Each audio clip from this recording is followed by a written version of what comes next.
This is the Greg Bedard Patriots Podcast with Nick Cattles. This episode brought to you by Prize Picks, largest daily fantasy sports platform in North America. Download the Prize Picks app today. Use code CLNS. Get $50 instantly when you play $5. This podcast is also brought to you by Noturno Home Services, Greg's home comfort company. If you're looking for a team that puts your comfort first, visit noturnohome.com/Bedard for 10% off your next service. That could save you up to $1,000, folks. So check them out at Noturno. The headlines, Greg, today. Let's start with the cap space. So the NFL let teams know over the last 48 hours that the cap is going to go up more than anticipated. The Patriots now have about $125 million in cap space. Is that a good or bad thing? Well, that the Patriots have more cap space, I guess it's a good thing no matter what, because no matter how much they use this year, they can always push that forward if need be. But on the whole, Nick, it's not good news for the Patriots, because what that means is every other team around the league, including those that were, they needed to shed cap, move cap around just to get, right by the start of the league year for free agency and all that stuff. They all now have more money to play with. And what does that mean? That means that they can re-sign their guys, retain, anybody that they want. Like it's not good for the Patriots. And, to me, this is the opposite of what happened in 2021. If people remember, of course, that was, 2020, they sort of reset the cap. Cam Newton's making like $1 million a year. We heard Belichick talk about how, they had this coming because they went all out for Brady. Well, Brady was there. Okay. Even though nobody believed that. So, what happened was the Patriots were, they had a lot of cap space that year. And we knew that for a couple of years that was going to be the case. But and what made it even better for the Patriots is that because of COVID, because of the NFL sort of rectifying things, the cap actually went down. When the NFL set the cap space, it actually decreased by 8%. The cap was $198 million the year before. It went down to 182. So that was great news for the Patriots because they were fourth among cap space, and that screwed other teams. So they didn't have as much money maybe as they thought they were going to have. Some teams got into, salary cap hell even more with guys on their roster because, they couldn't do as much as finagling with the contracts. So, and as a result, the Patriots were in a power position where they could do things like, Hunter Henry and Jonnu Smith and, Nelson Aguilar and Kendrick Bourne and Matthew Judon. There were all these things. They had an advantage over, more than half the league. Right. And now this is the exact opposite. And so to me, I know fans hear it. They're like, oh, the cap's going up. That means we have even more money. That's not necessarily the case. That means everybody else has more money to keep all the good free agents off the market. I just think it depends on how uncomfortable you want to get if you're the Patriots. Because, so the way I look at it is, if the Bengals want to keep T. Higgins, which is the reporting, kind of, sort of, the more we remove ourselves from the initial, they're going to use the tag. The last couple of days, there have been some reports like, they'd like to keep him, but contract structure and some other things could be an issue. So I don't know if we're completely out of the T. Higgins business just yet, as you and I talked about earlier in the week. Yeah. But it depends on how uncomfortable you're going to get, because since he wants to pay T. Higgins $28 million a year, and they have more money, and so now they say, well, we can pay you $30 million. Well, if the Patriots wanted to pay him 33, they have more money. They could say, well, we want to pay you $35 million. So the difference between the offers mostly going to stay the same. So I get the idea of, these teams have more money and it makes it easier for them to sign their own free agents. Kind of.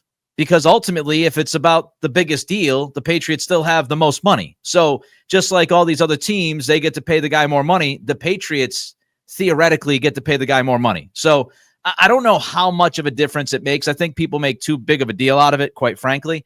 The other part of what you said, though, that just is fascinating. And I think we have to keep this in mind. The Patriots, what is it, 90%, Greg? Is that the rule? That they got to pay?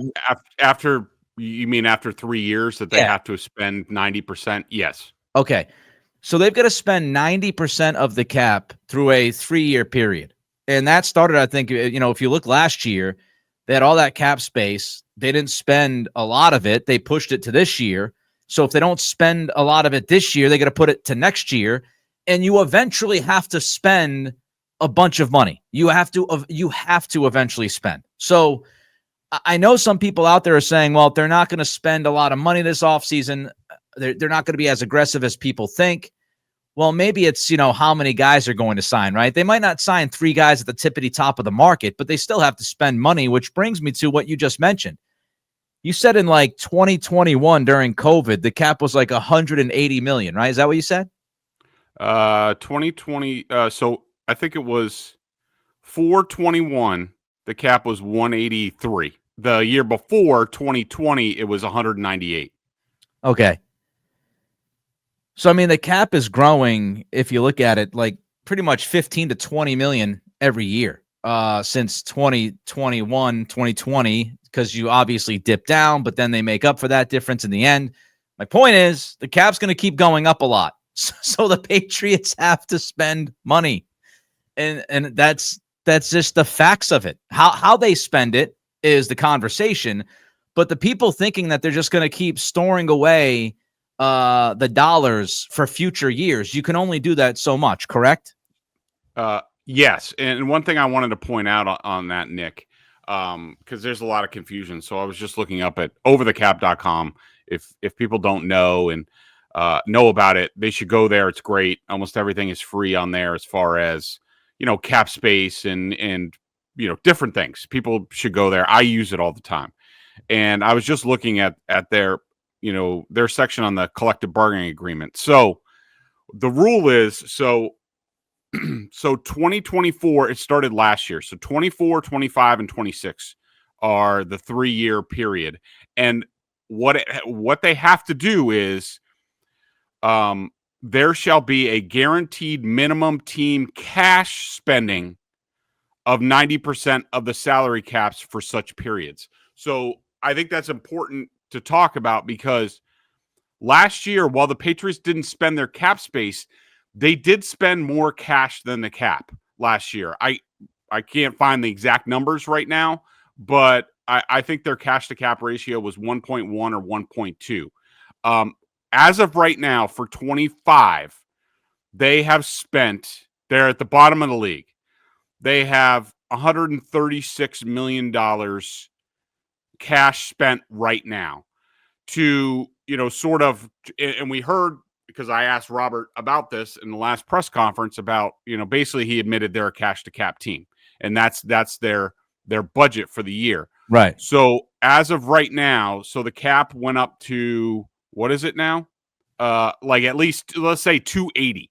Okay. So for the Patriots to get in the ballpark, they're going to have to spend, probably 130, 120 million to sort of level out what they did last year. So that's how much additional this isn't guys on the roster. This is bringing people in. I would expect the Patriots to spend at least around $100 million additional in cash this year. Fantastic work by you. And I think that adds the context to the bigger idea that I'm bringing up. And Greg broke it down really well. And I just think, again, some of the offseason talk, it's difficult. I understand. People get excited. Names get thrown out there. And a lot of this stuff is nuanced. A lot of this stuff needs context. And I know in 2025, that is not necessarily a strong suit within the content business. So we just kind of have to keep things clear here with this podcast. And that's what Greg and I try to do. They have to spend money. So people saying like, oh, they're not going to be aggressive. I keep hearing that, oh, are they really going to go out there and spend that kind of money on Devontae Adams or T. Hig? They offered Brandon Ayuk like $90 million guaranteed. Did I dream that last year? Like, why are we I still? I just heard Felger talking about this, and I assume that's what you're referencing because I was just listening to the podcast and yesterday, and he talked about because this is his party line, even though there's a completely new regime. Yeah, the Crafts are there, but there's a completely new regime there, and his line and thinking like, well, I just don't see them doing that. They just did it to Brandon Ayuk. They just offered him a contract which was obscene and at or near or over the top of the wide receiver market. And they paid Onwenu at the top of the market. And they paid Kyle Duggar more money than we thought he would get because the safety market was loaded last year, and the Patriots still paid him more money than we thought they would. It's like we did witness last offseason, right? I'm not taking crazy pills. It's weird. Let's move on. Takitaki. Still love the name. Oh, Takitaki. Still love the name. But he's no longer a Patriot. Now, my initial reaction to this, Greg, one of the top thoughts I had, and I know many other people, I'm not the only one, when I saw this was like, well, there goes one of Wolf's guys. And does this lead us to believe that, yes, Mike Vrabel has the hammer? Is that necessarily true? That was not my read on the situation. I mean, I think I understand why people are saying that, but let's just stop and let's take all that stuff out of the equation. We all watched Patriots football this year. Okay. We all watched this crap bag of a team and we watched that defense. Okay. Sione Takitaki, when they signed him, I was in favor of that. He was one of those, we've talked about it, that I think the Patriots now where they are, it was a Commanders-esque move, sort of under the radar. This is a guy who got from the Patriots. His APY was $3 million. Okay. On a 2-year contract, a total of like $6.7 million. They signed him because they wanted some depth. They liked him. They knew of him from their Cleveland days, especially, Elliott Wolf and I'm sure some of the coaches that were there at the time. And, they needed another linebacker. This guy was cheap. He can play special teams. Like, let's go for Takitaki. And it didn't cost anything. So they brought him in, and last year was a disaster for him. He could never stay on the field. When he was there, you never noticed him. Like when you evaluate the season, when you look at the roster as far as is this guy going to stick or not? I think you and I, Nick, would both look at the roster and be like, there's no point in keeping Takitaki. Like, what's the point? I mean, maybe if you want to keep him through part of the offseason, maybe through the draft to see what happens in the draft, maybe you do that. But I think that when we looked at the roster and we looked at Takitaki's name, I think we were like, yeah, this guy can go. They need to get better there. This was not a good fit. Not to mention they're going to a different type of scheme where, he's a little bit undersized. I assume Vrabel's going to want to use safeties more in that sort of, dime, linebacker, cover the back type of thing. And so, like, I just don't understand, Nick, the connection, why it has to be a Vrabel thing. I think a Wolf Vrabel thing. I think people are trying to read too much into it. I think it's because there's nothing going on right now before the combine starts next week. To me, this was just an evaluation that the guy wasn't a good fit, was probably not going to be a good fit for the defense. And so I'm sure even Elliott Wolf was like, yeah, that didn't work out. He needs to go. That was my read on it. I'm going to make it a Vrabel Wolf thing. So put that in your pipe and smoke it, Bedard. I think he's a Wolf guy. Wolf loved him in Cleveland, waxed poetic about him when he was part of the front office when they drafted him. Brought him in last offseason, his first offseason as the shot caller. I think he, if Vrabel and Cowden are not here, I think Takitaki is still on the roster. And I think, as you mentioned, he's at least given an opportunity to stick on the roster because like anybody, your natural inclination is to hope that your decision was right. And I think Wolf would have looked at it and said he was hurt all last year, which he was. I don't think we saw Takitaki. I mean, he was not healthy all year long. So I think Wolf would have justified keeping him at least for the next couple of months and saying, like, let's see what happens in free agency. Let's see what happens in the draft. Let's get him to camp. Let's see when he's healthy, because he naturally, organically enjoys the player and believes in the player. So I don't know if this move is made if it's still Elliott Wolf and Gerard Mayo. Maybe we'll never know. But I'm going to sit here and I'm going to tell you, Mike Vrabel dropped the hammer. All right. Just one thing real quick.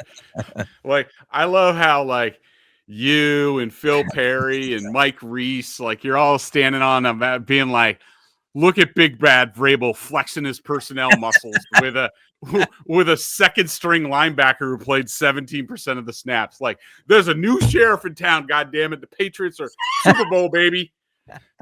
That sound you heard, that loud bang that you heard yesterday, was the hammer of Mike Vrabel being dropped at Gillette Stadium. That's what you heard.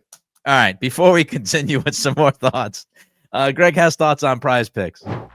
Prize Picks is the best place to get real money sports action with over 10 million members and billions of dollars in awarded winnings. Prize Picks has made daily fantasy sports accessible to all. You just pick more or less on at least two players for a shot to win up to 1,000 times your cash. Run your game all season long on Prize Picks. I'll be sitting down for the big hockey game tonight. Got to make my picks. Root for 'em. Of course, I'm stacking with all U.S. guys because they're going to kick some Canadian ass tonight. But that's a story for a different day. Prize Picks has invented the flex play, which means you can still cash out if your lineup isn't perfect. You can double your money even if one of your picks doesn't hit. Think Jason Tatum with the Celtics coming back tonight. And, of course, they're back in the rotation now. We'll get more than 5 3-pointers in the next week. Jaylen Brown for more than 35 points. Love me some Jay Brown. Cook up some hot takes with your friends and win real money this basketball season when you and your crew run your game on Prize Picks. Which players are going off, which ones aren't. Make your picks in less than 60 seconds and turn your sports opinions into real money all season long on Prize Picks. Download the app today and use code CLNS to get $50 instantly after you play your first $5 lineup. Again, that's code CLNS to get $50 instantly after you play your first $5 lineup. Prize Picks, run your game. Run your game. All right. Couple of guys coming back, Greg, next year for your New England Patriots. More Super Bowl talk. That's right. That's right. Get it ready. Line it up. Super Bowl. Get the duck boats ready. Ben Brown, Demontrey Jacobs, both are returning on 1-year deal. Your thoughts? Yeah, so we're going to get into this, a little bit, probably at the end of the podcast. But, these guys were what's termed exclusive rights free agents, which is basically as long as they're not a complete bum, you tender them and it's not very much money. It's like the league minimum, what have you. And it's not guaranteed, so you can always cut them further down the line. So I thought, out of the two of them, I thought Ben Brown did a really good job stabilizing sort of the center position after David Andrews went out. I thought Jacobs had moments, last year when playing, right tackle. I thought there were definitely times where he played, really well. He also had some rough stretches, but, bringing him back for now was sort of the, third, fourth, fifth tackle until you get through the offseason and the draft and see what you have or don't have. I'm totally not opposed to that. I think this is another example of Mike Vrabel flexing his personnel muscles.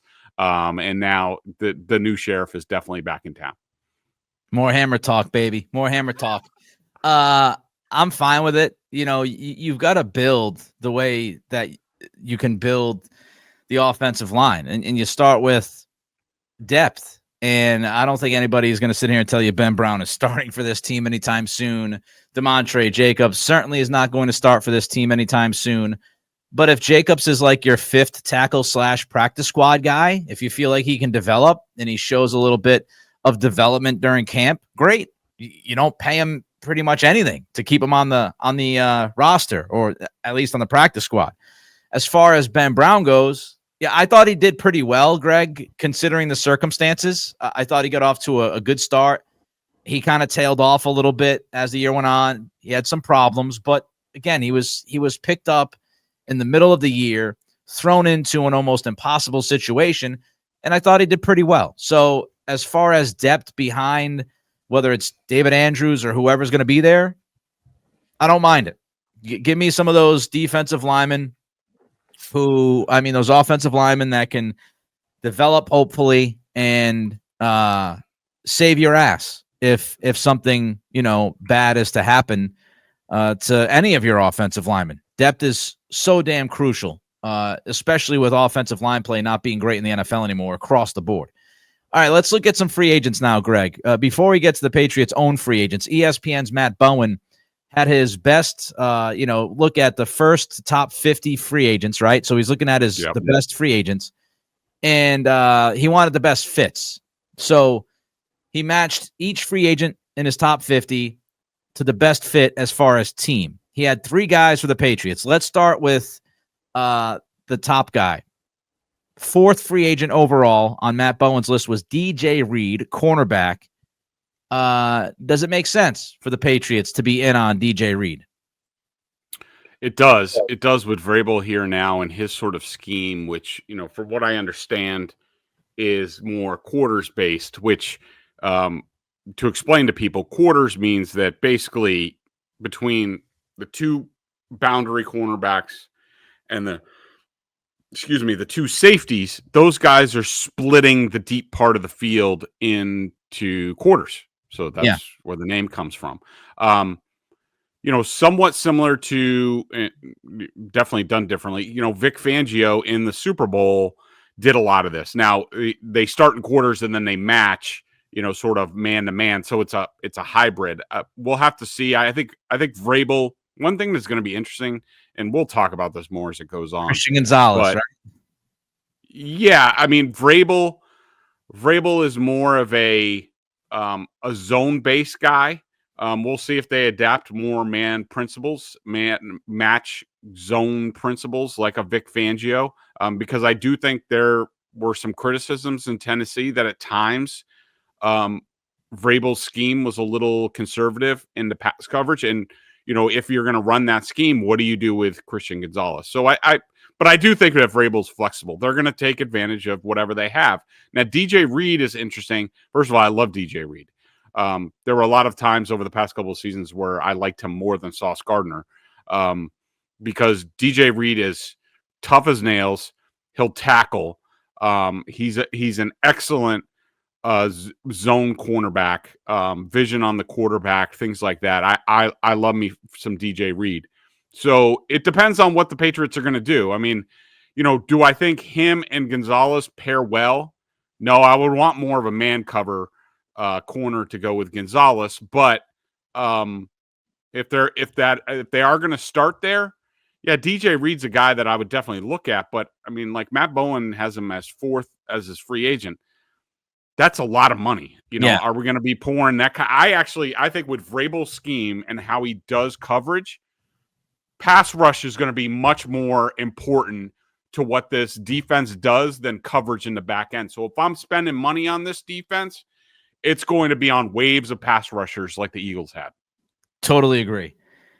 Interestingly enough, if you did sign DJ Reed and spent that kind of money, that if you're sitting at 4 and Travis Hunter is there at 4, that probably changes your draft approach, unless Hunter's going to play wide receiver, which people are going back and forth on this thing. It sounds like most people believe he's going to play corner, even though wide receivers make more money.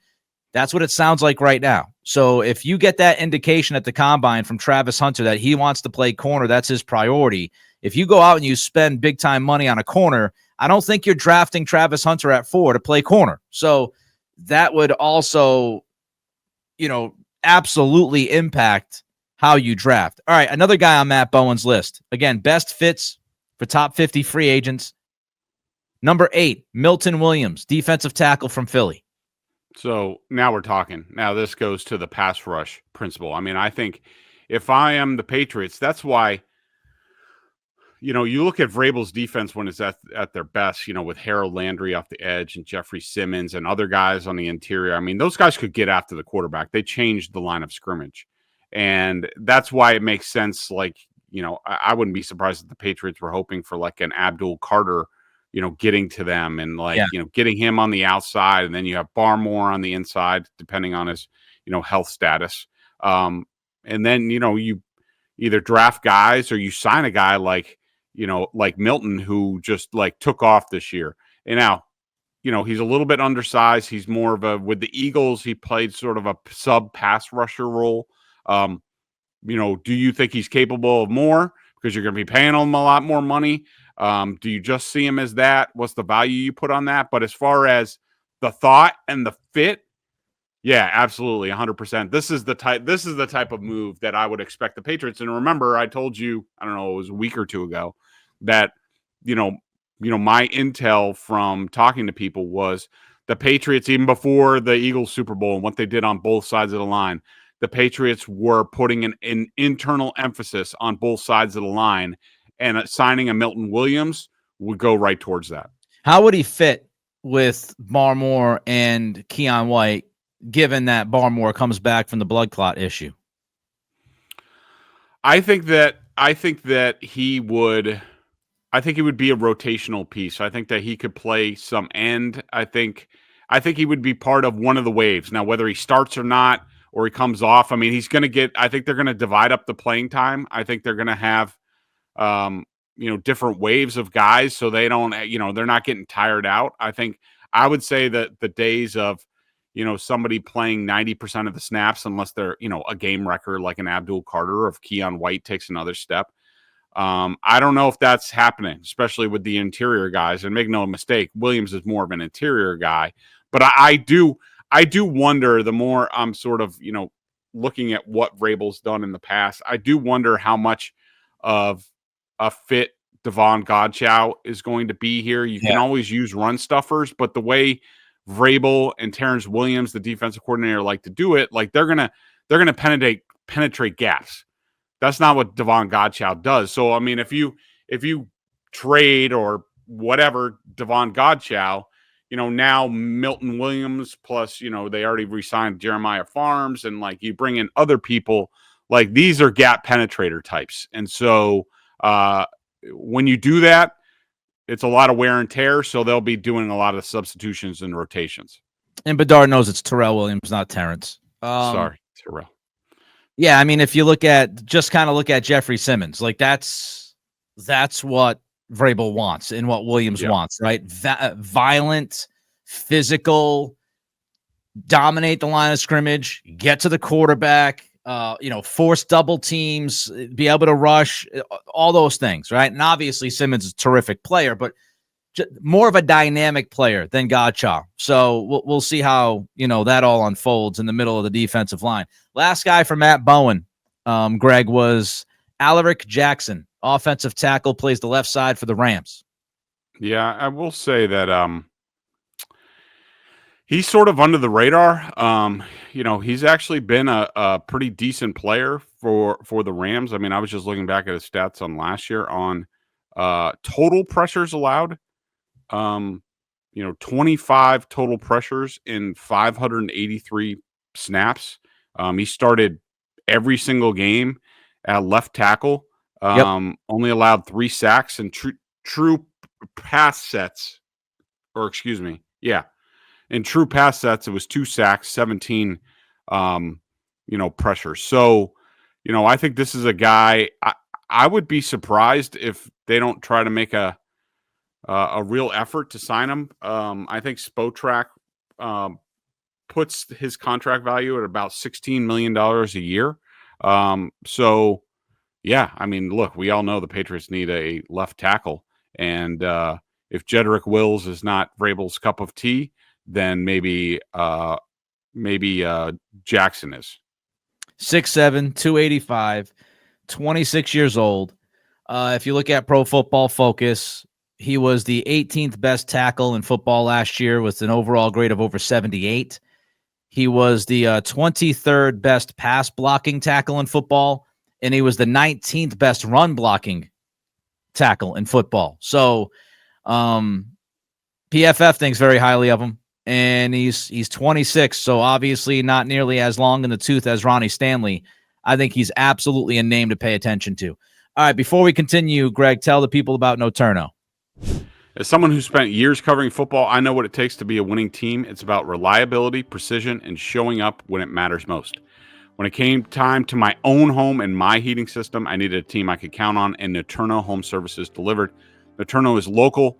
They are family-owned and family-focused and have been servicing the greater Boston area for 15 years. From start to finish, they made the process of upgrading my heating system seamless and stress-free, and they go above and beyond. Can't say enough about their professionalism. Showed up on time at 8 o'clock. We're done by 5. It was a muddy mess outside. Couldn't even tell when they were done. Tarps were down. They barely made a peep. I didn't lose hot water at all during their time. From start to finish, they made the process awesome, and I trust them. Noturno isn't just about heating. They're my go-to for plumbing, cooling, and even water and air quality solutions. They've got the expertise to handle whatever your home needs. Here's the best part. You can get 10% off your next service with Noturno. That could save you up to $1,000 on your next project. Just visit NoturnoHome.com/Bedard. That's NOTTURNO home.com/Bedard for all the details. Take advantage now. These deals won't last forever. If you're looking for a team that puts your comfort first, visit NoturnoHome.com/Bedard. I trust Noturno. You should too. Speaking of Bedard, check out Bedard and Giardi at BSJ, $50 for the year. Great price for incredible coverage. Also, download the Prize Picks app today. Use that code CLNS. Get $50 instantly when you play $5. When you look at the Patriots' remaining free agents, Greg, the lone remaining ERFA, exclusive rights free agent, for those wondering, is Alex Austin. I think this guy is fascinating because I thought in 2023 at the end of the year, he showed a little bit. And then, in camp, we're wondering, is he going to be actually cornerback 2 and allow Jonathan Jones to move to the slot or go back to safety? Can he be that guy opposite of Gonzalez? He gets injured. But after coming back from injury, he again shows some flashes. It looks like he could absolutely at least give a push at outside cornerback 2 for 2025. What are your thoughts on Austin, and what do you think the team does? Yeah, Austin is and we've talked about him before. He's a guy that, when he got here, he came basically off the street and they put him in the lineup and he looked completely lost. And, but he really showed some things towards the end of that first season. And I like him. I like his toughness. I like his makeup. I like his quickness. I like his compete level. To me, this is sort of a litmus test on, what exactly Vrabel's looking for in his cornerbacks. I think, if this was up to Elliott Wolf and everybody there, they probably would have already had something done by now. Now that the other exclusive rights free agents have been tendered and Austin hasn't been, like he wasn't announced like these other guys, tells me it's one of two things. Either he's not Vrabel's cup of tea and they're just going to move on, which I doubt. The more likely thing is they are trying to come together on an extension, sort of like a, Jeremiah Farms type situation where they're trying to get a bridge deal to pay him a little bit more, make him a little bit happier, probably about 2 years. And to me, that's the holdup. And I would expect at some point in time that, they announced that they've come to some sort of contract extension with Alex Austin and not just tender him as the ERFA. Bridge me, baby. Bridge me. I think if you can get Austin on, for 2 years locked up, I take it. And again, I'm not telling you he's going to be starting opposite of Christian Gonzalez, but I do feel like he could at least challenge for that spot. And I would love to see him stay healthy, get through the full camp, and see how he looks, because I do think he has shown some flashes. All right, as far as the rest of the free agents, Greg, what sticks out to you the most? The guys that are out there, Jonathan Jones, Dietrich Wise. There's a number of dudes that are going to be free agents now. Just kind of your overall thoughts and anything specifically you wanted to hit there. Yeah, so they have 2 restricted free agents that they have to tender at some sort of, level. I don't think that I would have to go back. I don't have it readily, but Lester Cotton might have been drafted. I don't think the Christian Ellis was. You know, you're talking about a couple $1,000,000. I could see them. Well, I could see them tendering them. And it's going to be the lowest tender, and we'll see what happens. But Ellis and Takitaki were somewhat similar. Obviously, Takitaki was higher profile, but somewhat similar. Those size linebackers, sort of sub guys who are more special teamers, do they not fit? Is Vrabel looking for more? Is he looking for bigger? We'll see on those guys. Jonathan Jones is interesting. He would be the type of guy that I think they let go to market and, come back to us and tell us what you have, and we might match if you want to be back here or not. Jacoby Brissett, Josh McDaniels is back. The last time Jacoby Brissett was here, they quickly moved on from him and traded him away. I think that was an indication of, they love the guy, they love the professionalism, but I just think they think he has a limit, and they probably want to go better, and they might have better in Joe Milton. Maybe they find another veteran free agent to bring in. Dietrich Wise will be interesting. 31, he's declining in my eyes. I would do the same sort of thing. Let him go to market, see what he gets. Austin Hooper would be a guy that I would be pretty proactive about retaining. I like Hooper. I think agree. He'll fit well in McDaniel's offense.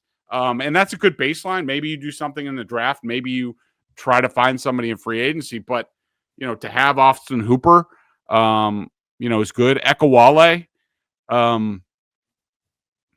he's interesting. I mean, he's been a situational guy. He's a pass rusher. He's a gap penetrator. You would think that he would fit what Vrabel's looking for. But, does he want to go out there and see if there's more? Could be another test the market comeback. Hasty, I like the running back. Again, I think it's just sort of let these guys go to market and then monitor and then see what happens. Maybe they find something better. Maybe they don't. Hawkins, I would assume they would just let go and just move on.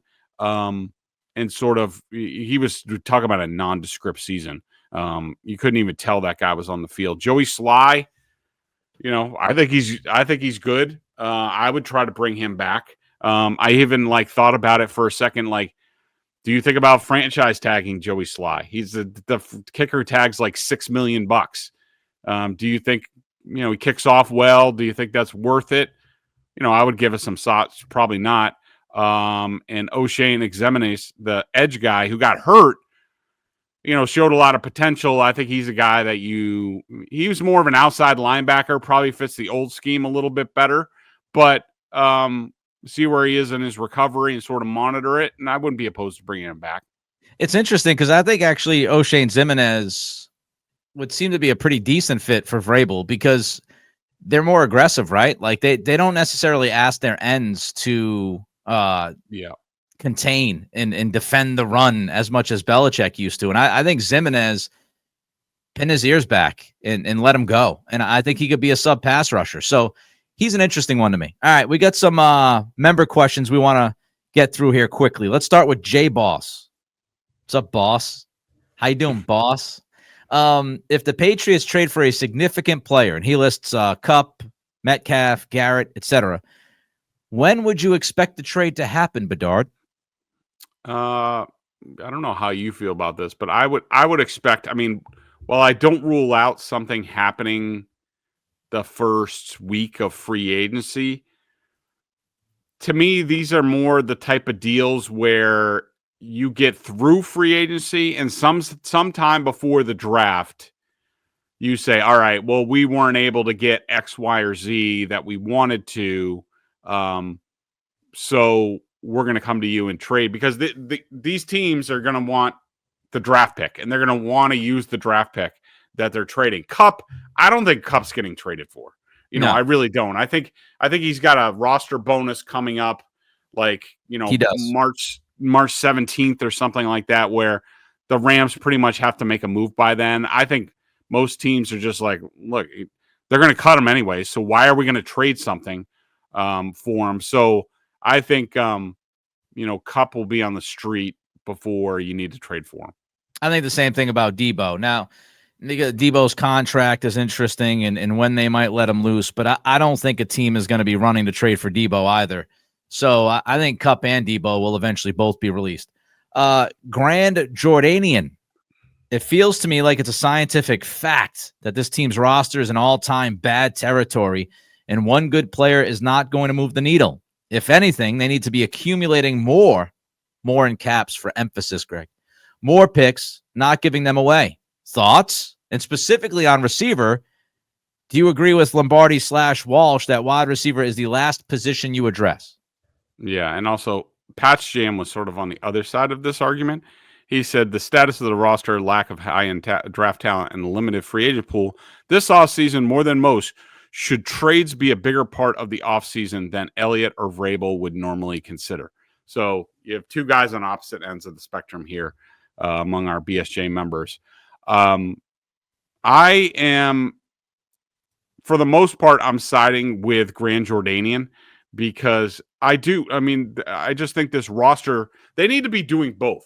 They need to be drafting, accumulating draft picks, and building up the young bottom part of the roster, but also acquiring players, in free agency. We've talked about it, sort of the middle class guys that buy you like a year or two. Now, I would be more interested in guys like if Cooper Kupp is Kupp. If Cooper Kupp? What was Kupp, that? I don't know. I don't know what that was. Or Devontae Adams is cut by the Jets. Those are the moves that I would be looking at more before trades because I don't want to give anything up. And if you're, let's take, for example, Myles Garrett, because I heard, when he was put on he wants to be traded, blah, blah, blah. I don't know if that's going to happen. Maybe it does. But, people around here were talking like, do you give up the 4th pick in the draft for Myles Garrett? Hell no. No, I'm not, go draft your own Myles Garrett. I would. You want to fight about it? Yeah, why? I have a lot of reasons, but we don't need to get into it right now. We're deep into this podcast. Yeah. But I, just in general, I'm only doing trades for possibly future picks. And I'm really not that interested. I'd rather, get some bridge guys for a year or two while drafting well and building up the bottom of the roster than, not only these guys, remember, a lot of these guys, you're going to have to give up draft capital, then you're going to have to pay them at the top of the market. That's a double whammy. Just get good players. And, if you have the opportunity to add somebody who could be considered a generational talent, we throw that word around way too often, like we used to throw elite around way too often. But Myles Garrett's generational. Micah Parsons is generational. Like, if you can add one of those guys and you have the means to add one of those guys, as far as it doesn't take too much, as long as it doesn't take too much from your bundle of assets, I would do it. Myles Garrett, you add him with Christian Gonzalez and Christian Barmore, fingers crossed, healthy. You're talking about a defense that has 2 or 3 blue chip major impact players at the most important positions in football, at least 2 of them at edge and at cornerback 1. And if it helps you get from, 6 wins to 8 wins next year, great, because guess what? Garrett's going to be on this roster for 3 or 4 years. And so everybody's so focused on 2025, and it's like you either have to kick the can down the road and not acquire anybody who's going to cost you something, or go all in. And I don't agree with that. Like Greg said, you have to do both inevitably. And if you have a chance to grab somebody, then you grab them. Now, if you're looking at Micah Parsons and you've got to give up 2 or 3 future first round picks, then that's too much because you might have a top 10 pick next year. And you don't want to give up 2 top 10 picks for somebody. But if it's Myles Garrett and it takes you the 4th pick and like a mid-round pick or a mid-round pick swap, yes, I'm doing it because Myles Garrett will be better than any player you're getting at 4 for at least the next 3 or 4 years. So I'm doing it. If you have a chance to add talent to the team, you add talent to the team unless you're absolutely kneecapping yourself. That's how I would put it. All right, Joseph Celia. Last question of the day for Greg Bedard. Believe I know Joe. I think he was at the 98.5 party, Christmas party. Mm-hmm. Oh, I don't know if it was Christmas party. It might have been a holiday party. Forget what they called it. Mm-hmm. Here's what Joseph said. I am no expert with defense, but based on what I saw with Belichick's defensive scheme, it involved a lot of linebacker safety hybrids to bring pressure and attack the running back behind the line of scrimmage. He loved those hybrid players because it added a lot of flexibility week to week. Here's a question, Greg. 2-part question, which I know you love. Do you see Vrabel incorporating a similar scheme like that and maybe have a stronger say when it comes to bringing in these types of guys in free agency? So I haven't started my deep dive into Vrabel's defense from studying it in the past when the Patriots would play them. My inclination is to say that Vrabel is not as much of a fan of those hybrid guys as Bill Belichick was. I think he's a guy who, wasn't afraid to, put his linebackers out in coverage, even in the slot, more of like, positional. It's kind of like a conservative defense, sort of like a bend but don't break.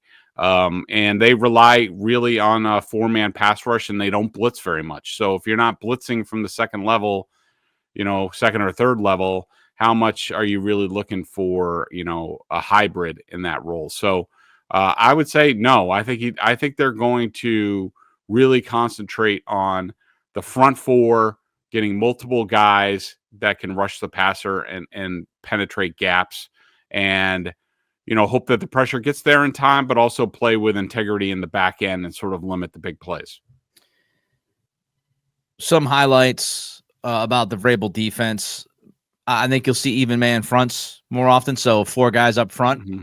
Yep. They get more aggressive on the ends, as I mentioned earlier. So they're not as worried about keeping the edges contained, so to speak. They like to go after it and be aggressive and be physical and be, as Terrell Williams loves to say, violent.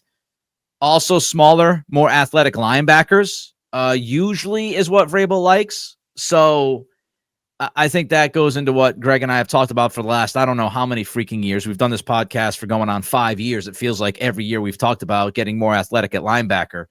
Vrabel tends to believe in that. So I would not be surprised if linebackers get a little bit smaller and a little bit more athletic, which of course begs the question about Jawan Bentley, Jelani Tavai, those guys. Are they a part of the program moving forward? I'm not so sure. So we'll see how it plays out. Finally, before we say goodbye, I just want to pass this along to Greg because I know he's a big hockey guy. I'll be watching U.S.-Canada tonight.